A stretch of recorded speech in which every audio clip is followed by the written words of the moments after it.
Selamat malam dan selamat datang pemirsa di Akal Suluh. Bersama saya, Peter Gonta.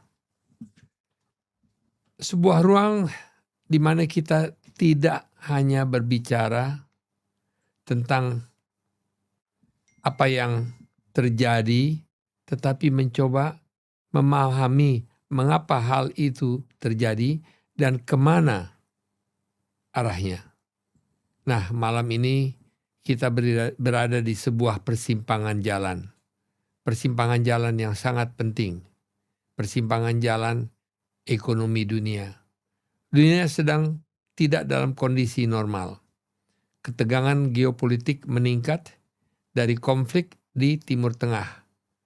Iran, Qatar, bersama dengan Israel, dan juga tentu Uni Emirat. Termasuk dinamika yang melibatkan banyak negara lain, hingga ketidakpastian politik global yang menjadi semakin kompleks. Di saat yang sama, kita melihat tekanan ekonomi yang nyata, kenaikan suku bunga global, ketidakstabilan pasar keuangan, gangguan rantai pasok, serta kebijaksanaan negara-negara besar yang semakin tidak sinkron. Pertanyaannya sederhana. Di tengah semua ini, di mana posisi Indonesia? Nah, oleh sebab itu, kita menghadirkan seorang ekonom yang sangat ternama, yaitu Bapak Raden Pardede. Selamat malam, Pak Raden. Selamat malam, Pak Peter. Raden Pardede, terima kasih atas kedatangannya. Seperti yang saya sampaikan, kita di Akal Suluh ingin memberikan edukasi kepada pemirsa, karena kita sudah terlalu sering banyak sekali kebisingan yang kita lihat di podcast. Dan saya rasa dengan kedatangan Pak Raden Pardede di sini, kita bisa sedikit mengedukasi, mengedukasi masyarakat kita, pemirsa kita, sedikit mengenai ekonomi. Tapi tentunya bukan ekonomi yang merupakan ilmu pengetahuan seperti Pak Raden Pardede pelajari, tapi mungkin sedikit memberikan keterangan mengenai apa yang harus kita lakukan menghadapi ekonomi global, kemudian juga pembangunan di Indonesia. Jadi saya persilakan Pak Raden mengatakan bahwa kita harus siap untuk menghadapi badai yang akan datang. Badai yang bukan terjadi karena Indonesia, tapi badai yang terjadi oleh karena situasi ekonomi dunia secara keseluruhan. Silakan, bagaimana Pak Raden? Ya, terima kasih Pak Peter. Memang badai itu bisa kita timbulkan sendiri karena kesalahan kita, tetapi juga ada badai yang datang dari luar, yang di luar kendali kita, di luar kontrol kita. Harus diakui bahwa badai itu sedang berhembus sekarang. Bahkan sebelum perang Iran sebetulnya badai itu sudah ada. Apakah badai karena tarif, apakah badai karena juga persoalan yang kita lihat juga di geopolitik secara keseluruhan. Badai akibat daripada Ukraine juga kita sudah lihat sebetulnya sejak 3 tahun yang lalu, yang menyebabkan terjadinya persoalan di suplai minyak maupun di energi ya, dan juga di pupuk ya, dari perang di Ukraine itu berpengaruh kepada kita. Kemudian juga ada ketegangan-ketegangan di Taiwan yang kita tahu sampai sekarang juga belum selesai. Kemudian yang sekarang kita sedang hadapi adalah badai yang sedang datang dari perang di Iran ini, yang menyebabkan juga persoalan tersendiri ya. Tapi kumpulan-kumpulan badai ini akan terus ya datang kepada kita, tinggal berimbas terus ya. Berimbas terus, tinggal bagaimana kita menghadapinya, merespon terhadap badai ini. Itu sebetulnya yang kunci sekarang ini. Apa yang kita lihat sekarang ini, yang terakhir-terakhir ini yang terjadi di Iran ya, perang Iran ini tentu menjadi persoalan tersendiri kepada kita. Satu, dia berpengaruh terhadap seluruh dunia sebetulnya, karena 20-25% dari suplai energi, terutama minyak dan juga petrochemicals, ke seluruh dunia datangnya dari sana. Dan secara khusus untuk negara-negara di Asia ini, ada yang sampai 70% dampaknya. kita agak beruntung, saya katakan beruntung, kita dampak daripada suplai minyak dari negara-negara Teluk itu ke kita sekitar 20%. Kita tetap terpengaruh, tapi negara lain sebetulnya lebih berat dampaknya kepada negara ekonomi mereka. Menghadapi badai. Nah, kita harus siap terhadap itu. Nah, coba kita lihat dulu slide ini. yang berikut. Slide yang berikut ini dengan cepat. Ini yang saya katakan tadi. Ya. Sumber ketidakstabilan dunia ini akibat daripada geopolitik. Saya sudah katakan tadi persoalan di Rusia dan Ukraine, kemudian persoalan sekarang yang sedang kita hadapi US, Israel dan Iran, dan juga Taiwan dan Cina. Ini juga masih menunggu kita. Itu yang kita sudah lihat seperti yang kami jelaskan tadi. Coba kita lihat di slide berikutnya. Ini adalah channel yang saya katakan tadi. Dari mana dampak daripada geopolitik, persoalan ketidakstabilan apa yang terjadi di antara Amerika, Israel, Iran, perang ini adalah melalui 3 ini. Channelnya adalah supply chain. Supply chain itu kita tahu bahwa Red Sea, ya, melalui Laut Merah yang saya katakan tadi, logistik cost menjadi sangat mahal sekali, manakala kita nggak bisa lewat situ. Yang kedua adalah energy market, ya. Jadi pasar daripada energi menjadi naik semua. Harga minyak seperti yang kami katakan dari petrochemicals naik semua. Kemudian financial market yang terakhir yang saya katakan tadi yang bisa naik turun. Energi itu membuat price shock ya, sehingga kenaikan harga menghasilkan atau berakibat inflasi ya. Berakibat inflasi. Sebelum kita ke financial market otomatis yang tadi. Betul, ya. Nah, kalau di supply chain ini bahkan sekarang asuransi menjadi naik. Karena kalau kita mau mengangkut minyak dari Teluk ini, negara-negara Teluk ke sini, itu harga asuransinya menjadi sangat mahal sekali karena kita nggak tahu apakah kapalnya ini akan selamat atau tidak. Nah, ini semua sudah kita alami sekarang ini. Nah, persoalan sekarang ini berapa lama ini berlangsung? Kalau makin lama tentu badainya makin lama, tentu tingkat kerusakannya akan makin berat. Ada negara yang tidak tahan lama, tapi ada negara yang mungkin tahan lama untuk menahan badai ini. Nah, itu mudah-mudahan tentu harapan kita adalah bahwa perang Israel dengan US ini cepat berlalu. Ya. Nah, di slide berikutnya ini saya pikir ini dibuat oleh OECD, bahwa kalau yang warna kuning itu adalah prediksi pertumbuhan ekonomi sebelum perang Iran ini. Ya. Tapi kemudian itu sekitar bulan Januari mereka memprediksi ekonomi dunia masih di yang kuning itu. Dan tetap juga menurun juga ya. Tapi kemudian yang warna putih itu adalah prediksi terbaru sekarang. Sesudah perang Iran itu terjadi koreksi ke bawah. Jadi pertumbuhan ekonomi dunia diperkirakan akan turun ke bawah. Turun terus sampai kuartal ketiga ya? Ya, sampai di seluruhnya kalau kita lihat yang putih itu secara keseluruhan itu berdampak bahkan sampai dengan 2027 itu. Ya.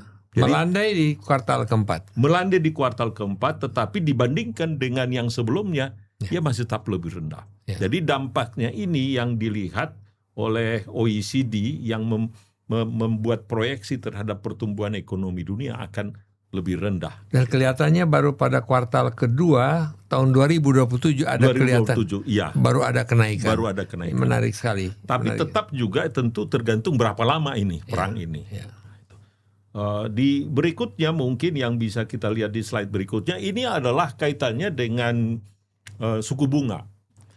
Jadi sebelum perang ini sudah berlangsung, sebelum bulan Februari yang lalu perang terjadi, maka para central banker sudah memperkirakan, terutama di The Fed ini, Bank Sentral Dunia, negara-negara besar, negara-negara besar, termasuk tentu The Fed itu bank sentral di Amerika, sudah memperkirakan bahwa suku bunga akan turun lagi. Bahkan waktu itu Presiden Trump secara khusus menyatakan mungkin dia akan ganti Fed-nya juga, Fed Chairman-nya, untuk menurunkan suku bunga. Intinya arahnya itu suku bunga akan turun di berbagai negara besar. Kemudian kita lihat di sini di gambar ini, sesudah terjadi perang Iran, maka diperkirakan tidak ada lagi penurunan suku bunga. Dan ini tentu akan berpengaruh juga ke kita. Apa yang biru, merah, kuning? Nah, yang biru, yang kuning itu adalah the Fed. Itu the Fed itu. Jadi Fed Fund Rate itu adalah suku bunga acuan Amerika. dari Amerika. Ya. Itu kalau kita lihat proyeksinya sampai 2027 tidak ada lagi penurunan suku bunga. Bahkan sekarang orang mulai menyatakan jangan-jangan akan naik nanti ini. Dan kemudian kita lihat juga dari Bank of England itu, Yang mana, yang warna putih itu, Ya. juga tidak ada penurunan. Hampir Yang sebelumnya, sama ya prediksinya. yang sebelumnya arahnya turun itu. Ya. Kemudian juga yang kalau kita lihat di sini adalah ECB, Bank Sentral di Eropa, EU gitu. Kita lihat di situ dia tidak turun, bahkan cenderung naik. Yang paling terakhir ini adalah Bank of Japan, Yang mana itu? yang biru? warna biru. Ya. Itu justru naik terus dia. Nah, jadi ini adalah arah suku bunga di negara-negara besar ini tentu akan berpengaruh kepada suku bunga di negara-negara seperti kita. Karena nggak mungkin kita menurunkan suku bunga manakala mereka menaikkan suku bunga atau mempertahankan suku bunga. Ya. Karena akibatnya adalah persoalan lebih menarik di sana daripada di sini. Mungkin akan terjadi capital outflow dari sini ke tempat sana. Karena di sana Suku memberikan bunganya tinggi. lebih tinggi. Jadi di sini harus ikut mengikuti, kalau enggak Biasanya hilang. begitu. Akan Biasanya begitu. Ya. banyak orang yang akan mengeluarkan uangnya untuk Mengeluarkan menaruh uangnya di luar negeri Betul. yang suku bunganya tinggi. Yang mengakibatkan rupiah akan Tergerus. Tergerus. akan terdepresiasi. terdepresiasi jauh. Oh, jadi ini sebabnya adalah karena suku bunga di luar naik, di sini rupiahnya bisa banyak mata uang asing keluar untuk deposito di sana ya. Karena lebih menarik di sana. Lebih menarik, betul. Gitu. Itu menjadi sebetulnya biasanya menjadi acuan buat bank sentral melihat. Jadi nggak bisa. Tidak ada hubungannya dengan kepercayaan kepada pemerintah dan sebagainya. Suku bunga sendiri itu. Suku bunga sendiri sudah akan menentukan itu. Tanpa persoalan kepercayaan tidak kepercayaan dulu, ini akan menentukan. Ya. Ya. Oke. Kemudian kalau kita lihat di slide berikutnya ini adalah sebetulnya yang menarik di sini Bapak. Bahwa secara relatif, nanti kita lihat angka-angkanya juga. Dalam perspektif global, ekonomi Indonesia ini pertumbuhannya cukup baik. Di sekitar 5%-an. Banyak negara sudah di bawah 32, 324 gitu loh. Indonesia itu masih di 5%-an. Sampai dengan kuartal pertama ini, data-data menunjukkan nanti kita bisa lihat itu masih cukup baik. Meskipun badai mulai datang ini.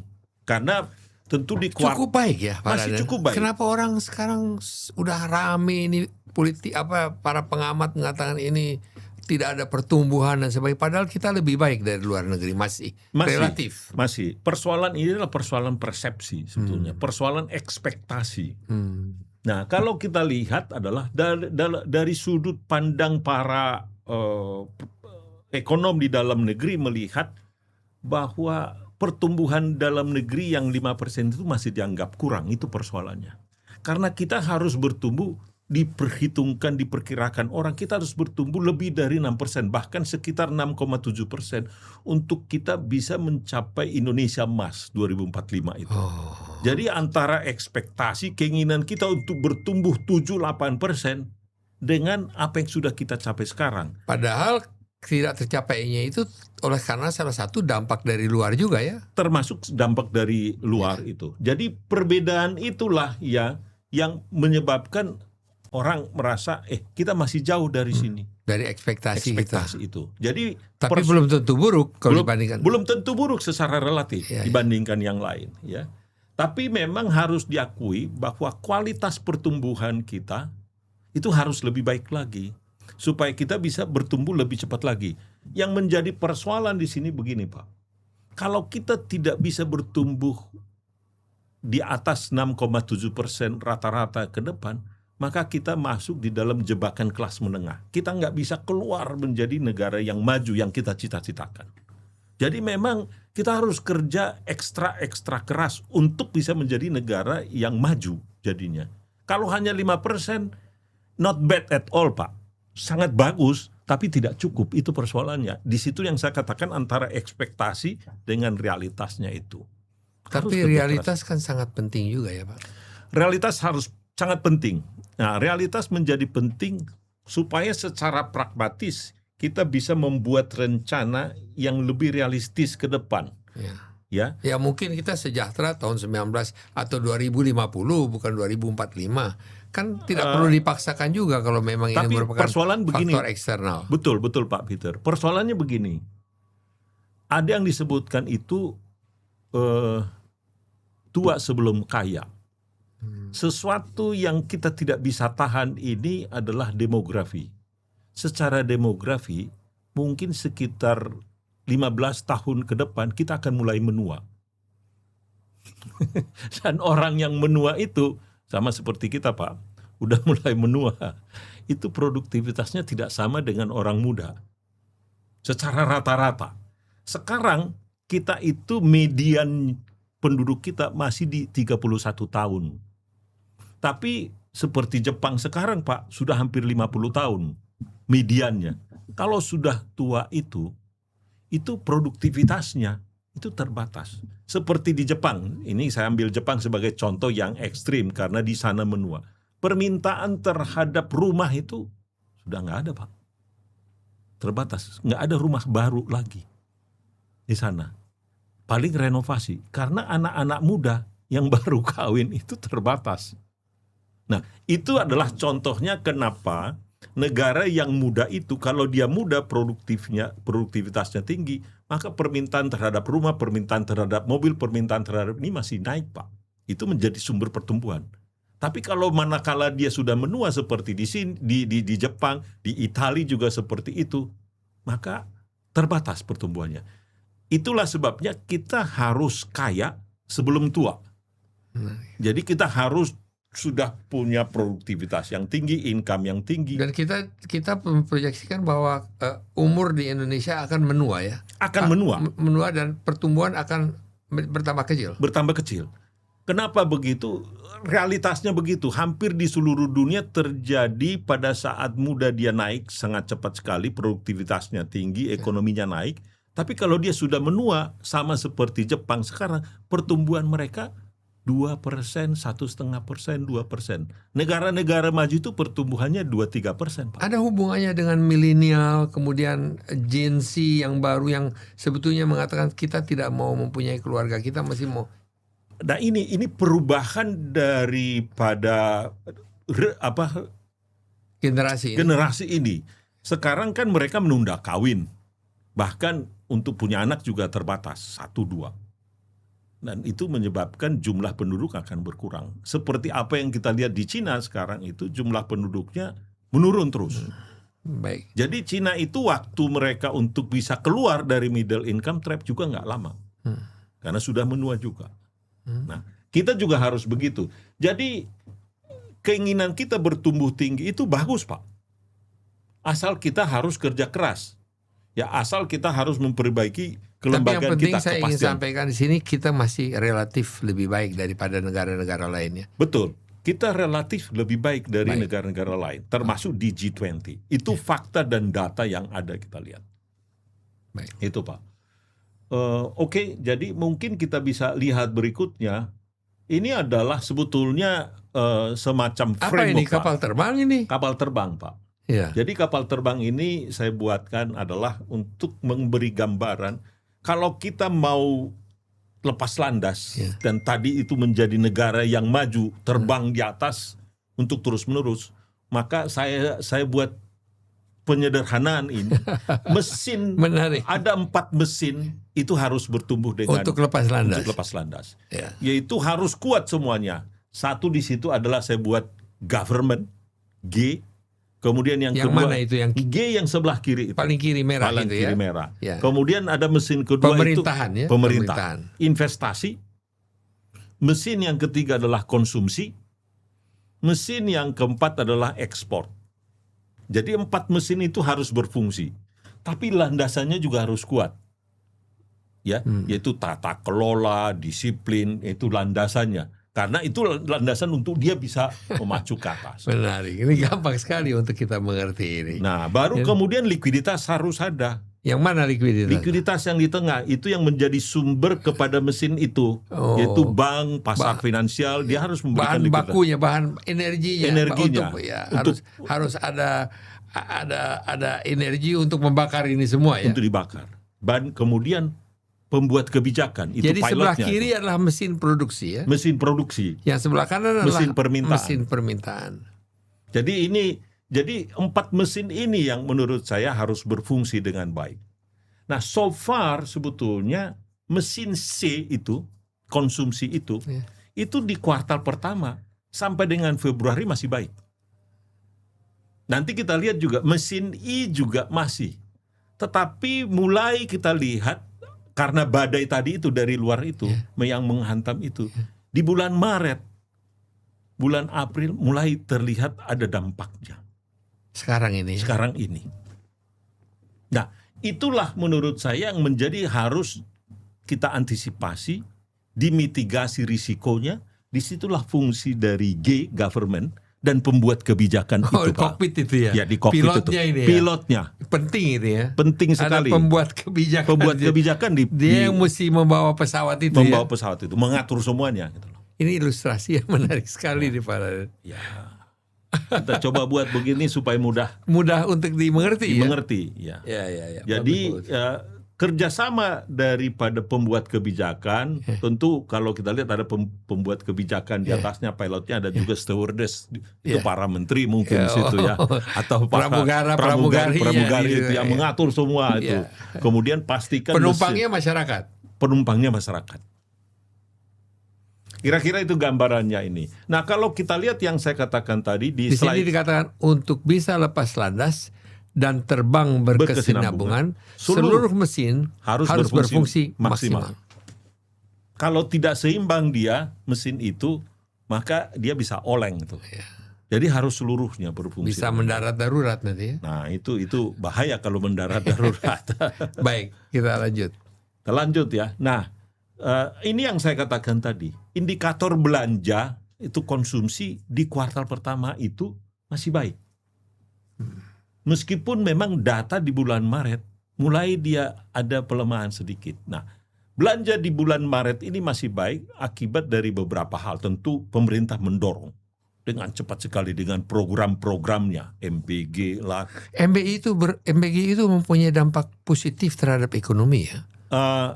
Bisa berdampak positif, tetapi nggak bisa terus-menerus tergantung itu. Karena ini kan konsumsi kebanyakan. Harus investasi juga. Antara konsumsi dengan investasi harus terus berimbang, Pak. Jadi kalau hanya konsumsi tanpa investasi, dari mana nanti lapangan kerja? Dari mana nanti income?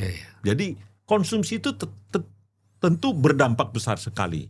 Ya. Jadi ini yang kita lihat. Jadi kalau kita lihat data-data di sini, belanja masyarakat, penjualan mobil, penjualan motor memang agak drop. Ini agak mix di sini. Tapi di kuartal pertama ini secara umum itu mirip-mirip dengan kuartal keempat 2025.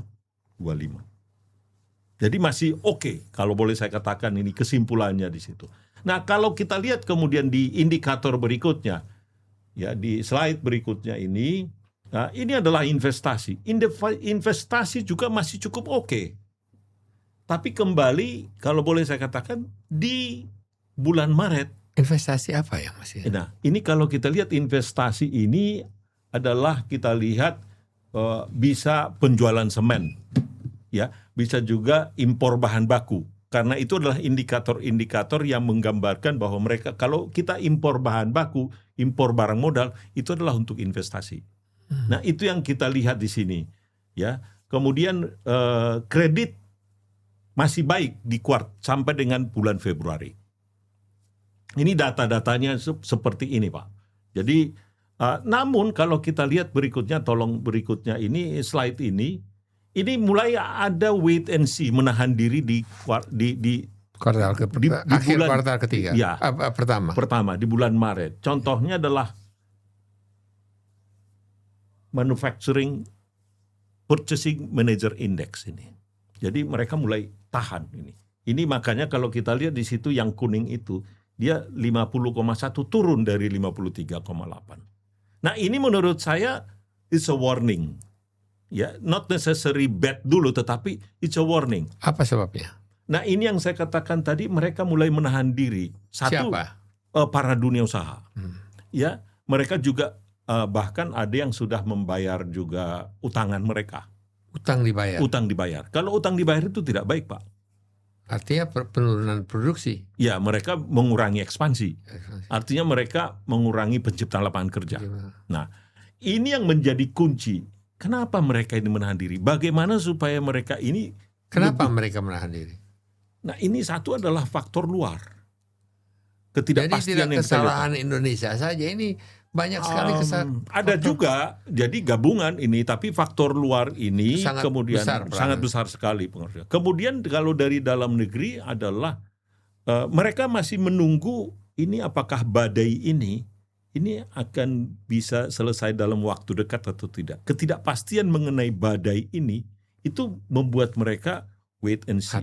Hati-hati dulu. Karena mereka belum bisa prediksi kapan, berapa lama ini badai. Kalau dia sudah pasti, biasanya dunia usaha akan mengambil satu tindakan karena dia sudah melihat satu kepastian. Bahwa kepastian itu lebih rendah dari sebelumnya, artinya dulu bertumbuh katakan 5,5% menjadi 5,2. Kalau mereka sudah pasti di situ, mereka akan mengambil tindakan. Tapi manakala belum jelas, itu masih gelap, maka mereka menahan diri. Jadi pelaku ekonomi itu sangat penting ya, peranannya di dalam ekonomi ini untuk mengembangkan ekonomi. Tapi mereka juga memperhatikan segala sesuatu yang terjadi di luar maupun di dalam negeri. Di dalam dan di luar negeri, itu dia. Di slide berikutnya juga kalau kita lihat, ini adalah yang saya katakan tadi, ada perlambatan. Jadi ini adalah warning call. Not necessary saya katakan itu bad. Tapi kalau kita biarkan mereka itu wait and see untuk jangka waktu yang lama, itu tentu tidak baik. Itu kuncinya di sini. Ya, berikutnya ini data-data kita lihat juga, ini adalah PMI Manufaktur Indonesia. ASEAN. Sebelah kiri. Dibanding ASEAN kita lebih turun. Lebih turun kalau kita lihat di sini. 50,1, kalau Thailand 54,1, Myanmar 51,5, Filipina 51,3. Jadi mereka kelihatannya teman-teman yang di sana, di Thailand, di Myanmar dan Filipina itu lebih pede. lebih pede, lebih melihat, lebih jelas melihatnya, kurang uncertainty menurut mereka di sini, ya. Nah, tolong di slide berikutnya. Ini ada apa musiman lebaran sebelumnya, slide yang sebelumnya ini barusan. Memang terasa musiman lebaran ini memang kita sebelumnya itu 53, tinggi sekali. Tapi kemudian sesudah lebaran dia turun karena memang pada saat lebaran itu seluruhnya orang meyakinkan dan juga produksi mereka sangat baik. Ya, karena menghadapi lebaran. Ya. Pada saat menghadapi lebaran optimismenya ada, bantuan pemerintah ada, kebijakan pemerintah ada, meringankan orang untuk pulang berlebaran. Nah, itu menjadi positif. Ya. Tapi sekarang lebaran sudah lewat. Sudah lewat. Nah, mereka itu yang kita lihat terjadi koreksi di sini. Berikutnya? Di berikutnya ini adalah kepercayaan industri. Industri juga melakukan kalibrasi ke bawah ini. Ya. Jadi penyesuaian level produksi, indeks kepercayaan industri. Ini kita ambil data ini dari Kementerian Perindustrian. Datanya dari seperti ini. Jadi mereka juga mulai menahan diri. Nah ini yang menurut saya nggak boleh dibiarkan. Karena kalau dibiarkan mereka ini menahan diri, wait and see, terus-menerus, yang terjadi adalah mereka tidak melakukan ekspansi, tidak menciptakan lapangan kerja, dan juga tidak memberikan apa yang harus penghasilan. Dilakukan pemerintah? Menurut saya kita harus mendukung mereka. Kita harus facilitate mereka untuk lebih pemerintah semangat. Harus mendukung dunia usaha. Dunia usaha. Mendukung, dimudahkan semuanya, ya. Tapi tentu tetap terapkan peraturan secara adil. Itu yang penting sebetulnya. Karena dunia usaha ini jangan diganggu, tapi buat peraturan yang adil buat mereka. Layani mereka dengan cepat seluruh misalkan pelayanan untuk investasi, izin-izin, ini kan sebetulnya sudah common sense ini. Ini harus dilayani dengan cepat. Berikan kepastian. Bahkan diperlancar kalau Betul. perlu. Yang tadi Pak Peter menyatakan arah. Jelas arahnya dibuat. Jangan random. Ya, ke kiri ke kanan, ke kiri ke kanan. Ya. Jangan berubah-ubah. Jadi arahnya jelas ke depan. Jelas. Ya. Direncanakan dengan baik, tahapannya jelas. Sebetulnya dan disampaikan kepada dunia usaha. Dan itu menjadi terbuka, semua dan tahu. diberikan jaminan kepada ke dunia usaha bahwa ini adalah komitmen daripada pemerintah kepada mereka. Berikan kepastian. Penting ya itu. Penting sekali. Baik. Itu sebetulnya yang dibutuhkan dunia usaha tadi yang saya katakan itu. Dalam keadaan seperti ini di tengah goncangan dunia, menjadi lebih penting lagi untuk memberikan semangat ke mereka. Okay. Berikut ini adalah persoalan kita tersendiri. Ini belanja. Ini kalau tadi saya bicara mengenai C di konsumsi, kemudian ada I, ya. Ini adalah pemerintah, government itu. Pemerintah sudah dengan cepat melakukan belanja-belanjanya di kuartal pertama dengan jumlah yang sangat besar sekali, yaitu termasuk untuk yang kita sebutkan tadi, MBG dan belanja-belanja yang lain.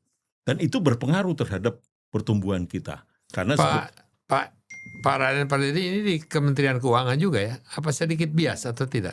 Saya tidak di Kementerian Keuangan, saya hanya advisor saja untuk memberikan bantuan nasihat di sana sini. Dan ini yang Pak Raden lihat ya. Nah, ini adalah memang jelas ini, dan di dalam komunikasi dari Kementerian Keuangan juga jelas bahwa belanja kita di kuartal pertama tahun ini itu jauh lebih baik dari belanja pemerintah di kuartal pertama tahun lalu. Ya, kenaikannya itu kalau kita lihat kenaikannya itu hampir 31% belanja di kuartal pertama tahun ini dibandingkan dengan kuartal pertama tahun lalu. Jadi ini sangat bagus dari sisi belanja pemerintah. Belanja apa ya? Belanja itu banyak sekali, terutama ini yang saya katakan yang paling besar big ticket item adalah belanja MBG. Kalau belanja MBG di kuartal pertama tahun lalu itu boleh dikatakan sangat minim sekali. Kalau sekarang tiap hari luar biasa belanjanya, hampir 1 triliun per hari belanjanya. Ya. Itu berpengaruh terhadap C yang saya katakan tadi, konsumsi tadi itu. Nah di situ dia, jadi belanja kita cukup bagus. Kemudian pajak itu juga lumayan, tetapi masih lebih rendah pertumbuhan daripada pajak dibandingkan dengan pertumbuhan daripada belanjanya. Jadi akibatnya memang defisitnya ini menjadi cukup besar di situ. Nah ini yang sebetulnya yang perlu diperhatikan, karena belanjanya sangat ekspansif ya, kemudian defisitnya menjadi melebar. Nah ke depan ini adalah melebar ini itu bisa dikendalikan atau tidak supaya jangan sampai lewat dari 3%. Ya, 3%. Ini yang menjadi satu dasar penting. Kalau lewat dari 3%, maka mungkin kita akan menjadi sulit cari utangan. Itu penting, Pak, itu. Cari utangan dari luar negeri. Karena kalau kita dilihat ini kalau terlampau besar defisit kita, mereka kemudian melihat jangan-jangan mereka ini ugal-ugalan ini belanja ini, sementara revenue-nya, penerimaan pajaknya relatif terbatas. Pak begini, saya mau tanya, kenapa kita selalu dianaktirikan dari dalam angka-angka ini? Kita melihat negara-negara lain, ya defisitnya mereka jauh lebih besar, tapi nggak jadi masalah. Kok kita selalu ditahan, kita selalu diberikan aturan atau di pagar-pagar tertentu dan selalu mengatakan Indonesia tidak boleh begini, Indonesia tidak boleh begitu. Mengapa itu? Nah, saya juga melakukan studi khusus mengenai ini. Yang menjadi masalah kita sebetulnya bukan soal defisit 4%, 5%. Ya. Negara lain seperti yang Pak Peter katakan tadi itu ada yang defisitnya 4,5%, 3%. Ya. Atau hutangnya 60%, 70%, 80%. Ya. Hutang kita kan sebetulnya hanya sekitar 40%. Ya. Defisit kita di bawah 3%. Ya. Tapi begitu mau naik, kenapa kita di warning? Persoalan kita bukan di defisitnya yang gede atau hutangnya yang gede. Persoalan kita adalah penerimaan kita terlampau rendah. Kita kan negara kaya. Nah, itu di situ. Kita punya hasil kekayaan alam kita sedemikian besar, ekspor kita besar. Apa yang harus dilakukan di sini? Terlampau banyak yang tidak bayar pajak di negeri ini. Itu sebetulnya kuncinya. Jadi kebun binatangnya itu, kalau yang disebutkan itu kebun binatangnya terbatas. Ini perlu diperluas. Terlampau banyak yang di-accept, yang dikecualikan. Terlampau banyak fasilitas pajak yang mudah. Yang berikutnya adalah, apalagi untuk ekspor ya, terlampau under invoicing. Terlampau banyak juga sebetulnya pekerjaan-pekerjaan kita yang tidak bayar pajak. Terlampau banyak juga exemption terhadap UMKM. Kalau misalkan omset kita di bawah 4,8 nggak bisa bayar pajak, bebas pajak. Ya, kemudian PTKP kita, jadi batas threshold orang bayar pajak itu terlampau tinggi dibandingkan dengan negara-negara ASEAN. Jadi intinya Pak, sebetulnya seluruh orang itu harus bayar pajak, mau bayar 1.000 perak, 1.500, 2.000 perak, iya. Karena sebetulnya seluruhnya akan mendapatkan benefit dari situ. Ini Pak Raden Pardede ngomong itu tidak populer ini. Nanti UMKM marah, ini Raden Pardede kok mau suruh pajak-pajakin kita. Nah, menurut saya begini, asalkan program pemerintah itu berpihak kepada mereka. Itu dia. Jadi kan semua harus bayar, karena namanya saja kita bertanggung jawab, semua harus bertanggung jawab untuk pajak ini. Tapi kita bantu Anda dengan kredit dan sebagainya. Betul. Dimudahkan semuanya. Ya. Servisnya bagus. Kan itu Pak sebetulnya. Bahkan artinya kepada orang yang sangat susah, belanjanya lebih banyak. Kan toh kita sudah kasih subsidi. Gitu loh. Jadi kalau memang kita mau kasih bantuan ke mereka, yang paling banyak dapat bantuan harus yang di bawah.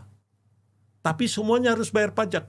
Tidak berarti yang bawah itu bayar pajak lebih gede, enggak. Dia harus ada kontribusinya, mau 1.000 perak, 2.000 perak yang saya katakan tadi. Jadi inilah yang saya lihat yang terjadi sekarang ini. Jadi bukan, kembali Pak, bukan persoalannya itu bukan persoalan di defisitnya. Kalau kita lihat persoalan kita dari waktu ke waktu adalah penerimaan pajak kita termasuk yang paling rendah di dunia. Betul. Paling rendah di dunia. Untuk yang disebutkan kita negara berpenghasilan menengah, kita termasuk paling rendah di dunia. Pajak kita. Pajak kita itu adalah hanya 9,3% PDB tahun 2025. Termasuk paling rendah. Singapura 17. Oh iya, yang lain-lain jauh lebih tinggi dari kita. Negara-negara setingkat kita, Kamboja itu 15-16%, Vietnam juga segitu. Kita hanya 9,3%. Nah, pantes orang tidak pernah ngomong masalah pajak kalau di podcast ya. Betul. Karena didiem-diemin aja. Udah bagus ini. Jadi kalau hal-hal yang seperti ini tidak dibicarakan biasanya. Ya, saya kasih contoh Pak. Saya coba, sengaja saya tanya kepada Moody's baru-baru ini datang sini. Saya tanya ke mereka, kenapa kalian diam-diam saja manakala Vietnam itu defisitnya 4%. Mereka tidak melakukan downgrade Pak. Alasannya, tax mereka jauh lebih tinggi. Tax pendapatan pajak mereka. Karena yang dihitung itu Pak adalah rasio antara pendapatan berapa dia bayar hutang dibandingkan dengan pendapatannya. Nah, persoalan kita pendapatannya yang rendah. Itu yang menyebabkan rasionya menjadi tinggi. Di sana meskipun hutangnya tinggi, tapi karena pendapatannya tinggi, dia bisa. Kan itu dia. Ya, itu intinya ini sebetulnya. Jadi kembali persoalan kita menurut saya, belanjanya sudah benar, penerimaannya yang pemerintah harus lebih tegas ini. Harus lebih serius ini, saya pikir untuk penerimaan. Pemerintah terlalu baik? Bisa dikatakan begitu, tapi ini adalah sebetulnya persoalan yang sangat struktural ini. Ini harus dijawab, itu intinya. Ini persoalan di penerimaan kita yang relatif stagnan, bahkan cenderung turun dari waktu ke waktu. Ya, saya masih ingat di tahun 80-an penerimaan kita itu dari pajak hampir 16%, 14% PDB, 15-16%. Dan itu turun terus, ya, dan turun sampai sekarang. Persentase itu turun karena pendapatan kita naik, pajak kita tidak ikut naik, Betul. sehingga ini menjadi rendah. Betul. Mungkin dulu pendapatan kita juga jauh lebih rendah. Betul. Ini yang menjadi menurut saya satu catatan buat para pembuat kebijakan. Pertumbuhan tidak serta-merta diterjemahkan menjadi kenaikan dari pendapatan. Pertumbuhan ekonomi. Jadi kita bertumbuh, tetapi pendapatan daripada penerimaan negara di situ, penerimaan negara masih tidak naik. Jadi akhirnya turun dia. Baik, kita terus. Oke. Slide berikutnya, ini adalah beban kita ke depan, ya, bahwa surat utang pemerintah yang jatuh tempo ini adalah akibat daripada COVID, Pak. Jadi kita mengeluarkan surat hutang yang cukup besar tahun 2020-2021. Dan dia itu mulai jatuh tempo dalam jumlah yang besar untuk 3 tahun ke depan, sekarang ini. Waktu kita COVID kita jor-joran ya. Kita melakukan itu. Itu tidak salah juga waktu itu. Tapi akibatnya sekarang. Sekarang. Itu dia akibatnya sekarang. Jadi surat utang pemerintah sekarang nih jatuh tempo dan harus dibayar ya. Dan harus dibayar dalam jumlah yang besar. Karena dampak daripada 4 tahun yang lalu ya. Ya. 4-5 tahun yang lalu. Baru saya mulai mengerti. Jadi dalam jumlah yang besar sekali. Ya. Dan ini akan menekan kita dari sisi, karena dari sisi belanja pemerintah kita harus mengeluarkan surat utang dan juga membayar surat utang dan tidak bisa melakukan. Ya. Akibatnya sebetulnya ruang fiskal kita di luar untuk membayar hutang ini menjadi sempit. Baik, oke. Ya. Jadi ini yang G-nya tadi itu, yang G tadi, mesin G-nya itu. Kita mencoba mendorong mesin kita melalui G itu, oke. Tetapi sebetulnya harus ada catatan di situ, bahwa likuiditas kita ini dipakai buat bayar utang. Dipakai untuk bayar utang juga. Gara-gara COVID. Ya. Besar itu waktu COVID ya, Pak. Itulah. Dulu biasanya kita hanya bayar sekitar 400 triliun. Sekarang hampir 800 triliun 2026 ini, Pak. Banyak yang saya nggak pernah dengar ini, Pak. Terima kasih nih, Pak Raden sudah memberikan sedikit gambaran apa yang terjadi. Karena kita suka salah persepsi. Ini di Indonesia ini penting ini untuk kita ketahui. Lanjut, Pak. Oke. Jadi jatuh tempo pada periode ini hutang kita yang cukup besar itu. Slide berikutnya ini adalah mesin yang keempat, ekspornya. Ekspor impor. Tahun lalu masih oke, tapi tahun ini dengan keadaan global yang seperti sekarang ini tentu kita nggak bisa berharap ekspor akan naik.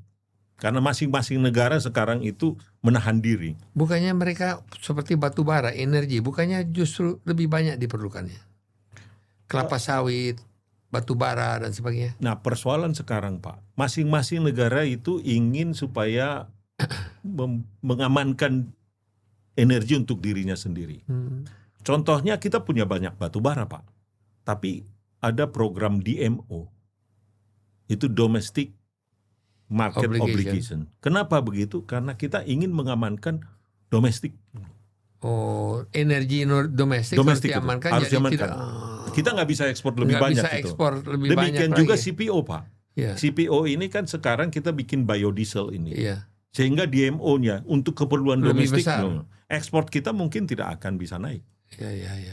Karena keperluan dalam negeri kita kan, karena minyak dari luar negeri tidak masuk.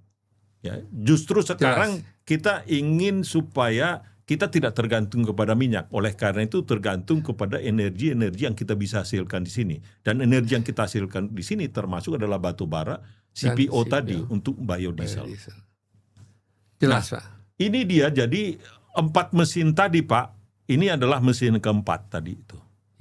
Nah, berikutnya ini secara slide berikutnya ini, nah tentu likuiditas dunia ini terganggu, Pak. Nggak bisa dipungkiri karena keadaan yang tidak stabil tadi itu. Jadi dunia ini gonjang-ganjing. Nah, ini adalah gambarannya likuiditas itu kita lihat baik itu di Jakarta Stock Index, di bond market, di pasar saham, di bond market maupun di pasar forex. Ini sebabnya bond yield itu Kita naik luar biasa. Ya naik gitu. Jadi dia menjadi lebih mahal di sini. Ya, jadi likuiditas itu kan terbatas. Karena biasanya begitu, Pak. Pada saat ada ketidakpastian, masing-masing menahan diri. Cash is a king. Iya. Itu dia. Nah, akibatnya tidak mau terekspos ke sana kemari, atau boleh kalaupun dikatakan, mau ya bayar tinggi lah. Begitu. Atau pulang kampung dulu. Ya, pulang kampung dulu. Semua megang cashnya dulu. Dia nggak mau berinvestasi banyak di saham, mengurangi itu, dan juga mengurangi juga di bonds market.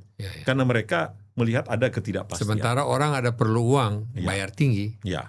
Jadi inilah dia sebetulnya. Jadi tadi saya sudah sebutkan mengenai konsumsi masih cukup baik, tetapi mulai hati-hati.